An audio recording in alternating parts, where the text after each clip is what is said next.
Яңалыклар чыгарылыш үз ишин башлап жиберди. Студияда Олина Хисматуллина, хайырлы кич. Чаллыда аквапарк койшан түзүлөр 63-ші комплекста социаль ипотека боюнча йорттарына койшан кулланууга тапшырачаклар. Бу сурауга Наил Мәхдиев Челнинский известия газетасы уюштурган туры элемте убактында жооп берди. Яңа ел бәйрәмнәрендә халыкның куркынычсызлыгын тәэмин итәр өчен республикада янгынга каршы махсус режим кертелде. Чаллыда салютларны кая аттырырга мөмкин, Гүзәл Габдуллина ачыклады. 18-нче комплекстагы 7 йорт башка идарә итү компаниясына күчергә җыена. Бу хакта шәһәрдәшләрнең карары бар. Тулырак Лейсан Ханова. Аквапаркы койшан түзүлөр Татар драма театры өчен Колизей күңел ачу комплексын реконструкциялау ничек бара. Бүген шәһәр мэры Наил Мәхдиев Чаллы халкын борчыган сорауларга җавап берди. Челнинский известия газетасынан безнең коллегалар шәһәр башлыгы белән яңа ел алдыннан традицион туры элемтә оештырдылар. Тулырак безнең сюжетта. Все, можно снимать и говорить. С легкой руки. Алло. Телефон аша соципотека программасы буенча төзелгән 63-13 һәм 63-15 йортларына кагылышлы сораулар еш яңгырады. Фатирларны уйнатуның вакыты төзелешне тоткарлау сәбәпләре кызыксындырды. Были вопросы, связанные с обеспечением домов теплом. Поэтому Государственный бюджетный жилищный фонд при президенте Республики Татарстан с этим вопросом затянул. Поэтому пока эти дома не обеспечены теплом. Поэтому в первом квартале 2019 года, я думаю, что все вопросы Государственный жилищный фонд, связанные с обеспечением теплом этих домов, решит. И, естественно, мы надеемся, что квартиры будут разыграны. Быел тәмамларга тиешле Татар драма театрын реконструкциялау мәсьәләсе дә яңгырады. Ул озакка сузылды, чөнки реконструкция белән генә шикләнмәде, диде мэр. Бинаның концепциясын үзгәртү турында карар кабул ителде. Хәзер проектны булдыралар. Әлегә сумма билгеләнмәгән, әмма проектчылар исәпләп чыгарганча, бу ким дигәндә 700-800 миллион сум. Шушы көннәрдә Наил Мәхдиев шәһәрдә тиздән аквапарк төзеләчәк дип белдерде. Бу яңалык чаллыларда зур кызыксыну уятты. Чаллы мэры аквапарк янындагы территорияны тулысынча билгеләнмәгән. Бу коммерциялы проект һәм шәһәр бюджет акчалары аңа кертелмәячәк дип билгеләп үтте. Сумма инвестиций более 2, скромно говорю, более 2 миллиардов рублей и больше. Все будет зависеть от того, какой набор услуг и развлечений предлагается в аквапарке. Если их больше, естественно, сумма инвестиций больше, проект дороже и окупается дольше. Это не быстро окупаемый проект.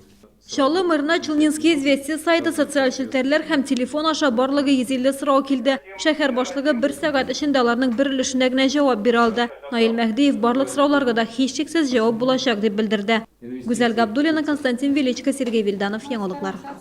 Шәһәрдәшләр идарә итү компаниясын алыштырырга җыена. 18-нче комплекстагы 7 йорт Ремжилстройдан энтузиастка күчү турында карарга килгән. Исегезгә төшерәм, идарә итү компаниясын алыштыру башлангычын 18-нче комплекста яшәүчеләр көзен күтәреп чыкты. Нәтиҗәдә йортларда тавыш бирү оештырылды. Бу хакта тулырак Лейсан Ханова сюжетында. Идарә итү компаниясын алыштыруны яклап тавыш бирүчеләр арасында 18-06 йортында яшәүчеләр дә бар. Ремонт эшләре вакытында башкарылмый, заявкаларны үтәргә ашыкмыйлар ди шәһәрдәшләр. Безнең управляющий компания безгә карата мөнәсәбәте белән без канәгать түгел собственниклар. Шуңа күрә без собраниеда җыелышып уйладык китәргә икенче компанияга. 18-нче комплекстагы 7 йортта яшәүчеләр Ремжилстрой компаниясеннән энтузиастка күчү яклы. Гомуми җыелышлар уздырылган, тавыш бирү оештырылган. Шәһәрдәшләрне идарә итү компаниясенең йортларга хезмәт күрсәтү сыйфаты канәгатьләндерми. Собственники большинством проголосовали за переход в другую управляющую компанию. Данные документы были оформлены, предоставлены в обе управляющие компании, в жилищную инспекцию города Набережной Челны и города Казань. Решение собственников, вот они проголосовали за некоторые воздержались. Шәһәрдәшләр тапшырган документларда төгәлсезлекләр юк ди энтузиаст идарә итү компаниясе юристы. Оешмада өстәмә 7 йортны кабул итүгә әзерлек эшләрен башлаганнар. В соответствии с законодательством управляющая компания после получения решений собственников обязана направлять надзорные органы. Все это мы сделали, ждем ответа с надзорных органов. Они в своей части тоже будут проверять. Ремжилстрой компаниясында йортларның башка оешма карамагына күчүе турында сөйләшүдән баш тарттылар. Шәһәрдәшләр исә киләсе елның 1 январыннан оешма белән килешүне өзәргә җыена. Лейсан Ханова, Сергей Вильданов, яңалыклар. Республикада янгынга каршы махсус режим кертелде. Гадәттән тыш хәлләр министрлыгы, полиция хезмәткәрләре һәм башкарма комитет белгечләре көн сайын пиротехника сата торган сәүдә нокталарына тикшерү үткәрәләр. Рейдларның берсендә Гүзәл Габдуллина булып кайтты. Рейд барышында инспектор тукталышта урнашкан кибеткә керде. Сатучы өчен ул имтихан уздырды, әмма хатын-кыз сорауларга җавап бирә алмады. И обучение ваше? А какое обучение? Пожарно-технического минимума. У нас всего не было. Вы не проходили. Но мы только открылись, мы еще не проходили. Сатучы сүзләренә караганда, кибет ноябрь башында ачылган, инспекторлар исә бар да ачылганчы ук тәртиптә булырга тиеш ди. Шулай ук хукук бозу очракларының берсе ут сүндергечнең берәү генә булуы. Сәүдә ноктасында сатучы җылыткыч җайланма куллана, бу катгый тыела. Помещение менее 25 квадратов используется более 100 килограммов пиротехнических изделий. Также продавец не обученный. Также есть доступ к пиротехническим изделиям. Не отгорожена витрина. Административный штраф с 20 числа повысился в 2 раза.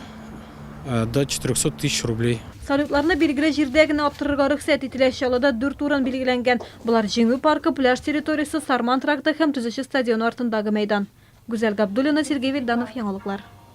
2019 ел сары дуңгыз елы символы белән узачак. Әлеге хайван тырыш һәм үҗат буларак билгеләнә. Астрологлар исә елның уңышлы булачагын фаразлый. Безнең иҗат төркеме киләсе ел символларының шәһәрдә кайда тереклек итүен ачыклады. Тулпар ат спорты мәктәбендә 5 дуңгыз яши Вьетнам токымлылар. Аларны Ижаудан зоопарктан алып кайткан булганнар. Чигендер, кишер, бәрәңге ашылар, рационнарында көн сайын иртә-кич бутка каралган. Бик яхшы йөгерәләр, хәтерләре бик әйбәт ди зоопарк хезмәткәрләре алар турында. Свиньи у нас могут убежать в город, на Каму и потом вернуться.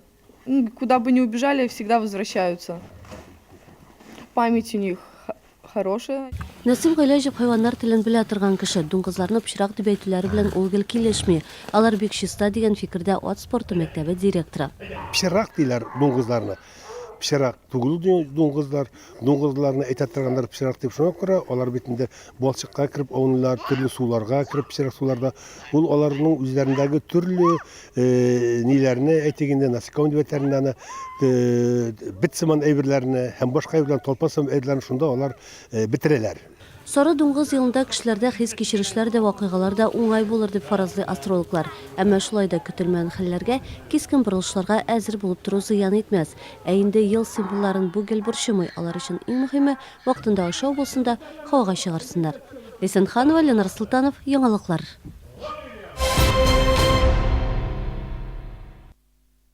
Яңа ел җитәргә 10 көн калып барам, бәйрәм табылына тәмле сыйлар сайлый башларга вакыт. Эсен гипермаркетында товарларның киң ассортименты тәкъдим ителә. Өйдәгечә тәмле итеп пешерелгән әзер ризыклар да алып була. Уңай бәяләр һәм акцияләр күңелгә хуш киләчәк.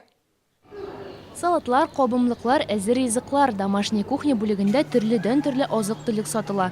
Ит һәм итле ярым фабрикатлар арасында да сайлап алу мөмкинлеге зур. Мы подготовили новую линейку полуфабрикатов, которые покупатель может взять и самостоятельно за 20 минут приготовить блюдо. Ипинең дә нинди генә юк. Биредә һәр 20 минут сайын мичтән кайнар камыр ризыгы чыга. Тәмле тамаклар өчен 30-га якын бәлеш, милли ризыклар, татлы тортлар һәм пирожнилар әзерләнгән. Нам очень нравится. Хорошие скидки по карте. Иренген магазин, что Очень большой выбор фруктов всегда здесь. В данном случае я уже мандарин взяла на Новый год. 22 һәм 23 декабрьдә Эсен гипермаркеты шәһәрдәшләр өчен Кыш бабай, Кар кызы катнашуында яңа ел бәйрәме үткәрә. Бүләкләр дә булачак. Бу сезгә ишкерәсе соңгы мәгълүматыбыз иде. Мин Алина Хисматуллина сезгә күңелле яллар теләп сау булашам. Исән-имин булыгыз.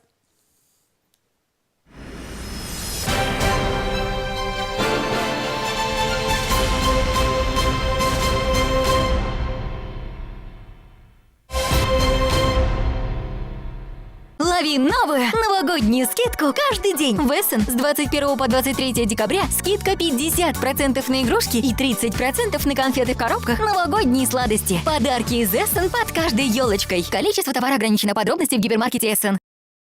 В медицинском центре «Осанна» обследование и лечение по 11 направлениям. Оперативное лечение, УЗИ всех органов, комфортный стационар, современная лаборатория. Спешите, только 4 дня с 20 по 23 декабря в магазине «Светофор» на улице Ломоносова перед Боровецким мостом. Колбаса сырокопченая онежская 300 грамм всего 59,90.